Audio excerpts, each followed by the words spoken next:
When Christopher Columbus sailed in 1492, the Spanish crown had promised a lifetime pension of 10,000 maravedís to the first person who sighted land. On October 12, 1492, a sailor named Rodrigo de Triana famously spotted land and shouted the announcement. However, Columbus later claimed that he had seen a distant light the night before October 11, but had not reported it at that time. Based on Columbus's account, the Spanish monarchs awarded the pension to Columbus instead, not to Triana.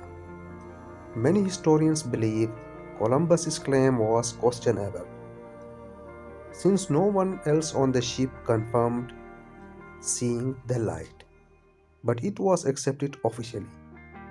According to later accounts, Triana never received the reward and reportedly left Spain in bitterness, eventually settling in North Africa.